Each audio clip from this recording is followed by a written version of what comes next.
Cette intervention dans un cadre juridique, le ministre Aossou Jano et le procureur adjoint de la Cour pénale internationale ont paraphé l'accord de coopération judiciaire entre la juridiction internationale et la République de Côte d'Ivoire. La signature de cet accord étant la compétence de la Cour pénale internationale en Côte d'Ivoire et marque la fin de l'impunité dans le pays, selon le ministre Aossou Jano. Le gouvernement ivoirien s'engage fermement à ce que la lumière soit faite sur tous les crimes commis en Côte d'Ivoire, sans tabou, que ce soit des personnes proches du camp Ouattara comme des personnes du camp Gbagbo. Après la signature de l'accord de coopération judiciaire, la délégation de Fatou Bensouda s'est entretenue avec le président de la commission Dialogue, Vérité et Réconciliation. Tant qu'il y aura la violence, la communauté internationale viendra parce que nous sommes un pays important en Afrique, nous sommes un pays important dans le monde. Aujourd'hui, personne ne peut vivre isolé et les drames, les crimes commis ici intéressent les autres pays. Pour clore les séances de travail de ce mardi, la délégation de la Cour pénale internationale a échangé avec le ministre de l'Intérieur et le président de la Cour suprême, Koné Mamadou.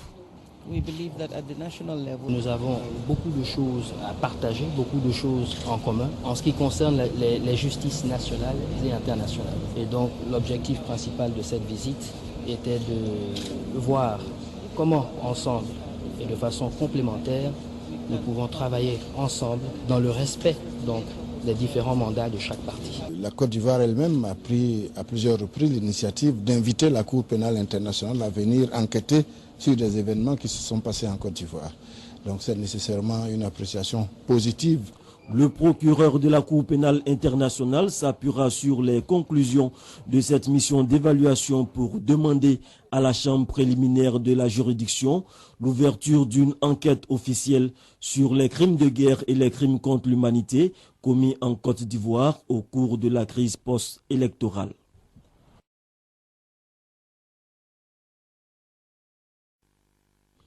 L'exploitation forestière a joué pendant plusieurs décennies un rôle majeur dans l'économie de la Côte d'Ivoire.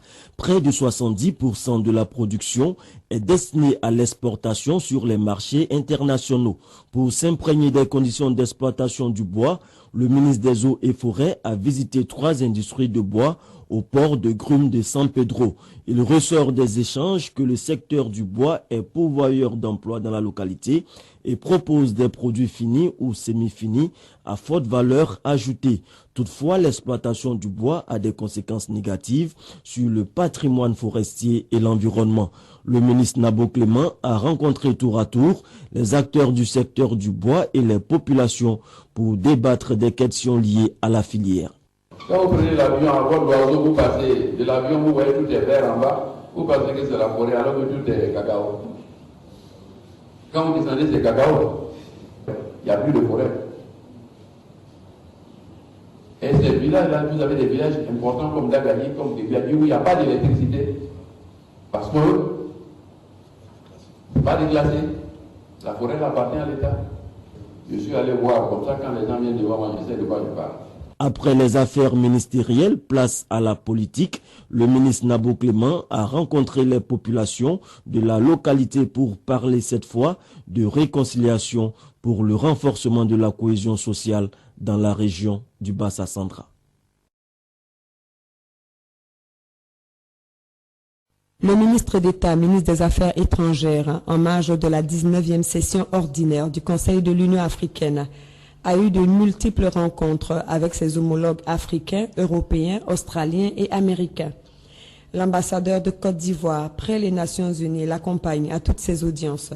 Le ministre Duncan fait ici le point des échanges qui ont porté essentiellement sur la coopération et la construction post-crise. Avec le Maroc, la situation concerne notamment la reprise de la coopération aussi, mais dans différents domaines où cette coopération s'est arrêtée à un moment donné, et notamment dans le domaine donc, des constructions, les logements en Côte d'Ivoire, dans le domaine donc du montage d'une usine de fabrication donc, de bouteilles de gaz en Côte d'Ivoire, mais aussi, disons que, des lancements la participation des Marocains aux grands travaux qui vont avoir lieu en Côte d'Ivoire. En ce qui concerne nos frères du Togo, ils ont abordé le dossier relatif à l'installation d'un consulat de Côte d'Ivoire qui était prévu au Togo. Mais c'est nous qui avons évoqué le problème de nos frères réfugiés au Togo. Et comme ça avait été indiqué au niveau donc des autres pays, il va y avoir un accord tripartite entre la Côte d'Ivoire, le Togo et le HCR, de manière à permettre un retour volontaire des Ivoiriens qui sont donc au Togo et leur permettre donc de revenir sur le sol ivoirien. Également sur l'agenda du ministre d'État, les représentants de la Turquie, de la Grande-Bretagne et des États-Unis.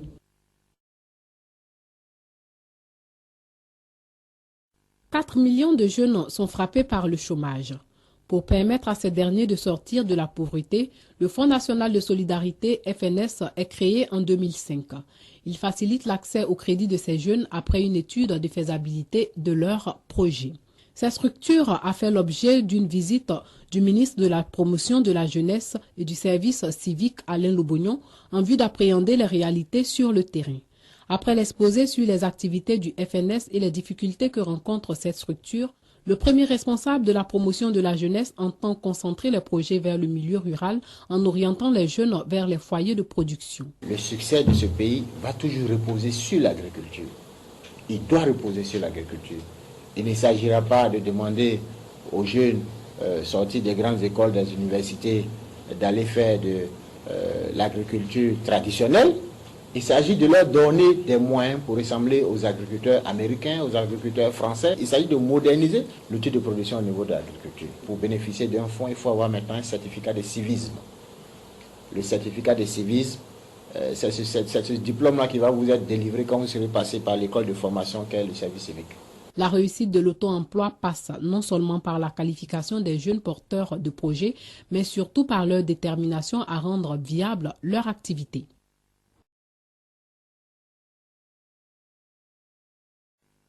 Les organisations de la société civile présentent des structures profitables en matière de promotion des droits de l'homme, avec leur représentation dans toutes les localités du pays. Le ministre des Droits de l'Homme et des Libertés publiques en est conscient. Nienema Koulibaly a rencontré les responsables de ces ONG en charge de la promotion des droits humains en Côte d'Ivoire. Objectif, expliquer la vision de son ministère. Nous leur avons demandé, d'une part, de nous aider à faire la sensibilisation et la formation qui, pour nous, sont les socles du développement des droits humains en Côte d'Ivoire. Et comme nous avons eu par le passé, en d'autres circonstances, eu à avoir à travailler avec ces organisations, nous les avons invités à réitérer leur disponibilité pour que nous puissions les utiliser comme des relais sur le terrain pour procéder donc à la sensibilisation au profit des droits humains et pour nous aider à former toutes les couches sociales en cas de besoin. Suite aux échanges avec les dirigeants des ONG nationales, le ministre s'est aussi entretenu avec les représentants des organisations humanitaires. Il a été question de leur transmettre la reconnaissance du gouvernement ivoirien pour leur appui pendant la crise post-électorale.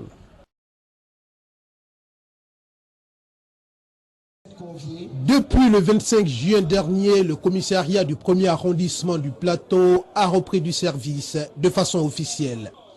Toute chose qui vient ainsi mettre un terme à la cohabitation éléments des forces républicaines de Côte d'Ivoire et policiers. La rétrocession du commissariat du Plateau à ses anciens occupants a donné lieu à une cérémonie de prise d'armes en présence des généraux Mangou, Brendombia et Bakayoko.